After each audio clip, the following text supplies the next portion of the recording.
warahmatullahi wabarakatuh.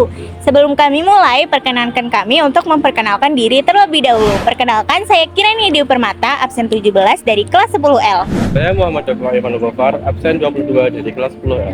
Saya Danat Ngodesiawan, absen 7 dari kelas 10L. Dan saya Muhammad Alif Farhan, absen 21 dari kelas 10L.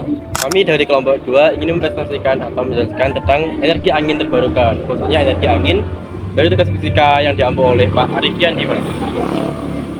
Mari kita simak video selanjutnya.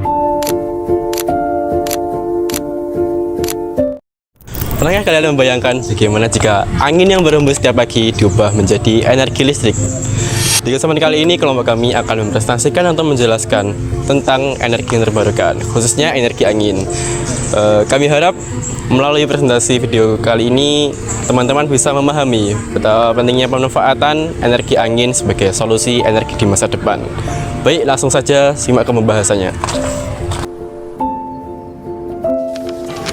Pembahasan yang pertama yaitu materi mengenai energi terbarukan angin. Energi angin sering dianggap sebagai salah satu sumber energi terbarukan yang paling menjanjikan. Dengan memanfaatkan kekuatan angin, kita bisa menghasilkan listrik secara bersih dan ramah lingkungan. Energi angin adalah energi yang dihasilkan dari gerakan udara atau angin yang bisa dimanfaatkan untuk menghasilkan listrik atau melakukan pekerjaan mekanis. Energi angin sangat populer sebagai alternatif untuk sumber energi fosil karena proses pembentukan energinya tidak menghasilkan emisi gas rumah kaca yang menjadikannya pilihan ramah lingkungan. Energi angin berasal dari pergerakan udara di atmosfer yang disebabkan oleh perbedaan suhu dan tekanan udara. Proses ini melibatkan beberapa sumber utama yang memengaruhi kekuatan dan arah angin. Yang pertama yaitu perbedaan suhu, yang kedua tekanan udara, yang ketiga efek Coriolis, yang keempat topografi, dan yang terakhir atau yang kelima yaitu suhu laut dan daratan. Dan materi yang terakhir yaitu mengenai dampak negatif dari penggunaan energi angin. Yang pertama yaitu pengaruh terhadap habitat dan satwa, yang kedua gangguan visual dan kesehatan, yang ketiga resiko kecelakaan dan kerusakan, yang keempat pemasangan dan pemeliharaan, dan yang terakhir atau yang kelima yaitu efek pada pola cuaca lokal. Inilah materi mengenai energi terbarukan angin. Untuk selanjutnya akan ada contoh dalam sekitar yang akan dijelaskan oleh Danela. Berikut merupakan contoh dari energi angin di sekitar kita. Yang pertama ada turbin angin. Turbin angin merupakan salah satu contoh paling umum dari energi angin yang digunakan untuk menghasilkan listrik. Turbin angin modern memiliki bilah-bilah yang besar serta bersifat aerodinamis, serta dapat ditemukan di daratan maupun di lepas pantai. Yang kedua ada ventilasi alamiah, yaitu memanfaatkan angin untuk sirkulasi udara di dalam bangunan dan mengurangi kebutuhan pendinginan buatan. Yang ketiga ada pembangkit skala kecil, biasanya digunakan untuk menghasilkan listrik di rumah-rumah atau pertanian, serta biasanya juga digunakan sebagai energi cadangan atau tambahan. Yang keempat ada kincir air tradisional, yaitu menggunakan angin untuk menggerakkan kincir yang memompa air irigasi. Yang kelima yaitu pompa air angin, memompa air dari sumur menggunakan tenaga angin. Umumnya bisa ditemukan di daerah terpencil ataupun di lokasi yang jauh dari sumber listrik.